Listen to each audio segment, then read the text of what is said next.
understand the hype, and the spice, A1. I can't believe how much I got played. Maybe I'm just being harsh.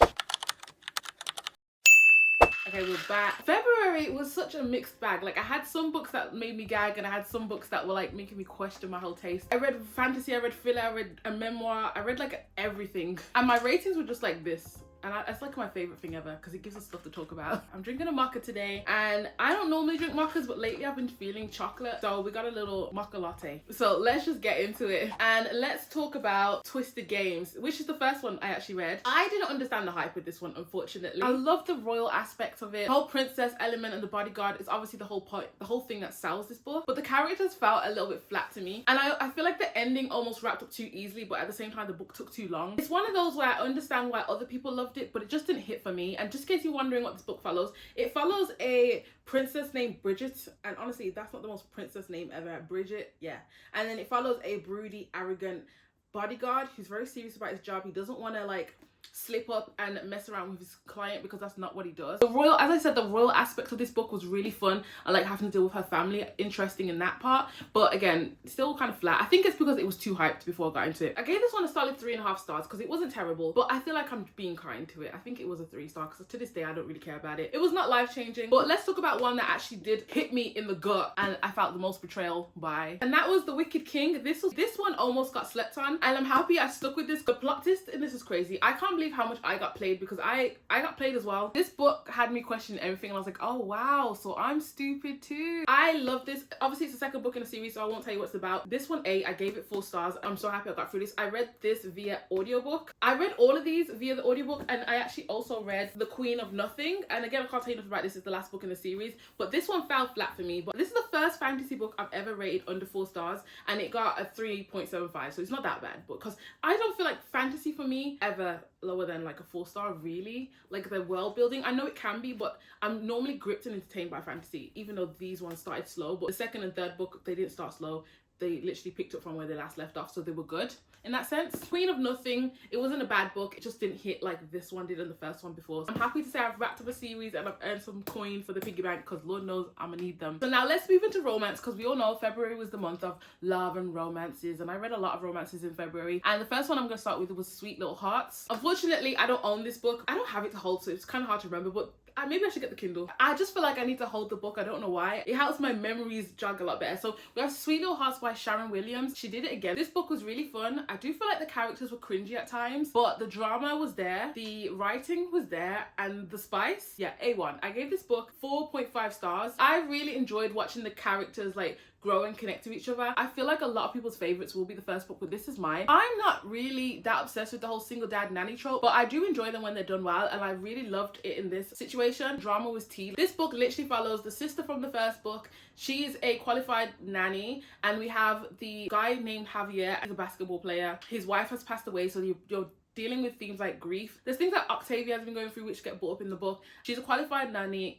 She's a qualified nanny, and we have Javier, who's a basketball player. I'm sure it's basketball anyway. And obviously his wife has passed away, so he's a single dad and he's struggling to manage the load of like his responsibilities with the child. So he hires Octavia as his nanny. He's a bit against it, but his best friend, who he's dating, Octavia's sister, is like, you should do it. Obviously they connect that way. Obviously he's lost his wife, so you're dealing with the grief. So there's themes of grief in this book. There's also a bit of something that Octavia's been dealing with in her life. I won't say it just in case you don't want to know. It was a good story. It did what it needed to do for me, and I will be purchasing these to add to my shelf because now I can purchase them for free, quote unquote, because I've already read them.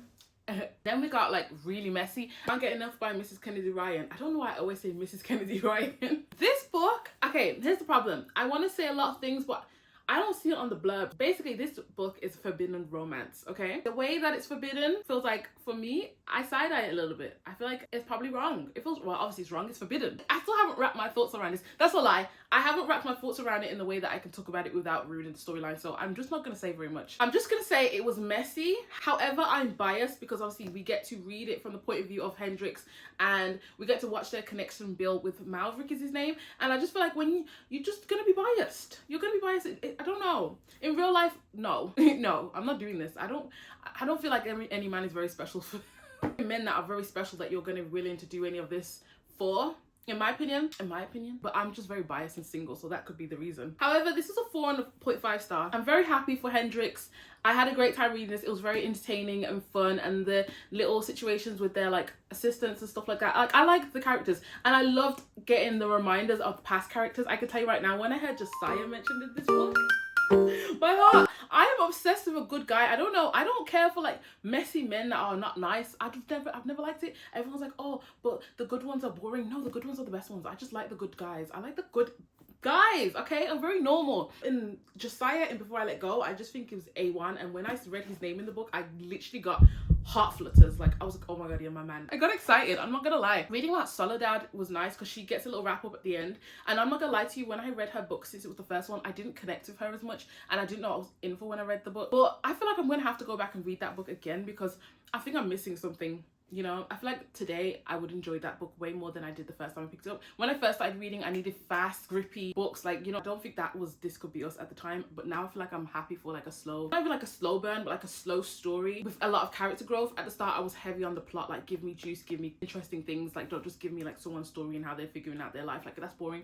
at the time. Now, I'm a changed woman. I feel like I can handle it, so I will definitely be reading This Could Be Us, or at least audiobook. I'm gonna move into a book that disappointed me heavily. And I'm kind of scared because a lot of this author's books have been disappointing me. And it's Do Not Disturb by Freida McFadden. This is such a short read, by the way. So easy to get through. I audiobooked this again because it was available at the library. I'm sad to say that I didn't care for this. I'm wondering if it's an audiobook thing, but then again, no. I'm gonna look at what I wrote about it on in my reading journal. There's a lot of flaws in this plot, and like when I couldn't predict what was coming, but when it came, I was shocked or surprised. I was like, oh yeah, okay, Freida, that's very much you. That's a very much Freida thing to do, so I'm not surprised, I'm not shocked, I'm not gagged, like, which is unfortunate. I think someone might have ruined Freida McFadden books for me. They said a comment which I will not say to you. I will not pass my misery on and tell you guys what this person said, but they said something about her books and now it's all I see, and I'm like, ah, yeah, she does do that. She does that thing a lot. And I just keep seeing it, and it's really ruining her books for me. I have one more of her books left on my shelf, so I'm gonna give that one a run, and I might start buying her books and just like read them for free on the library instead. There was also a lot of characters in this book to follow. Considering how small it is, I did like it. It just didn't, I just wasn't like, you know what I'm saying? I just didn't get that feeling that I like to get with thrillers. I feel a bit sad because I did enjoy it, but I did have that voice in my head that was like, I think I know what she's gonna do here. She does it all the time, and I was looking for it. And I got it. That's why it probably got the lowest rating. Maybe I'm just being harsh. I think a lot of people will love those books, so that's not me telling you not to read it because I rated it low. I just think that person has ruined Freida McFadden for me, unfortunately. I need to break it up. I need to read somebody else's thriller, and then I think I'll love hers again. But because I've only been reading her thriller books, I need some change. That's what it is. That's what the problem is here. The next book we're gonna talk about, I felt so bad rating. I don't feel like I can rate this book. I'm Glad My Mom Died by Jennette McCurdy. Girl.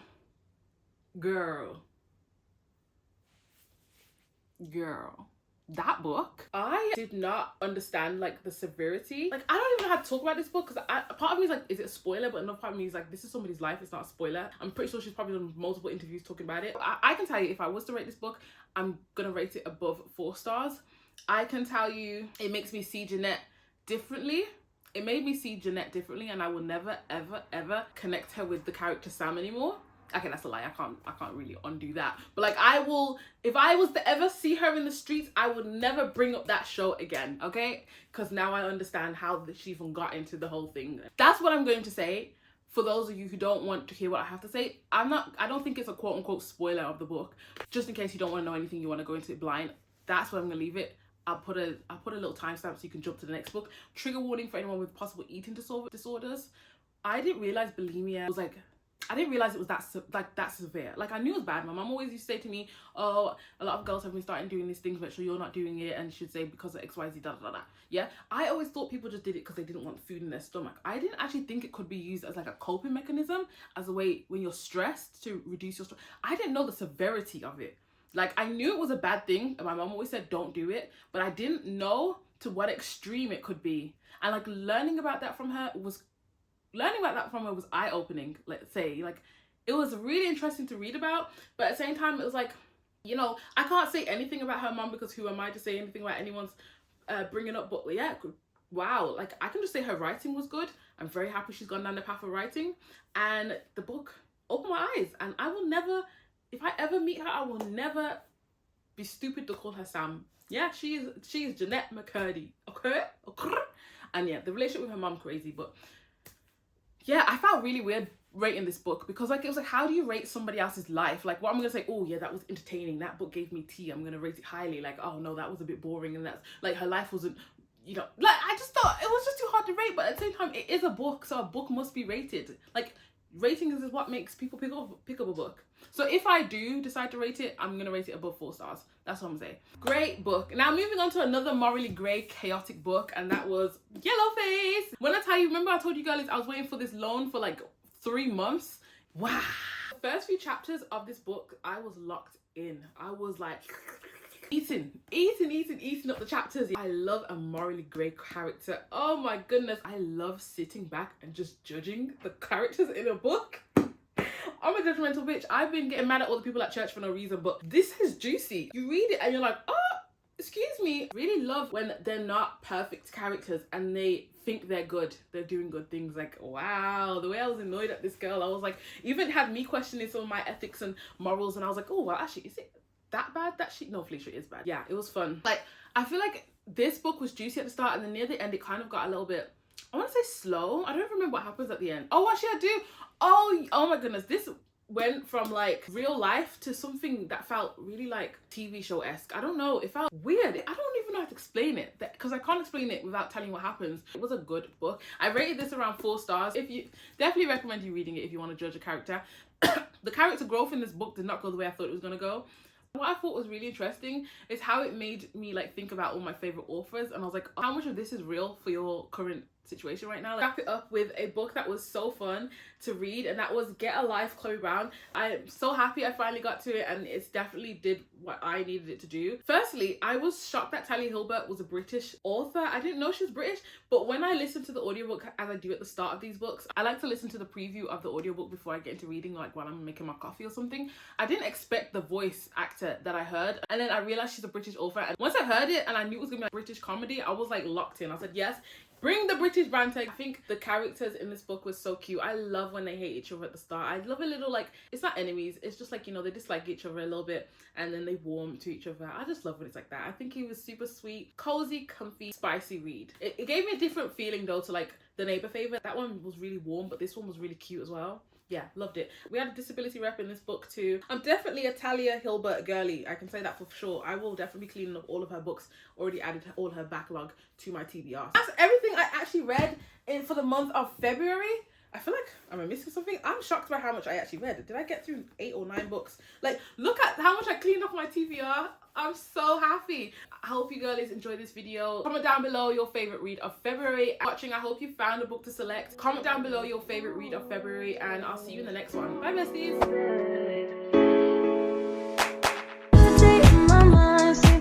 Step out, get some air now, let your edge out.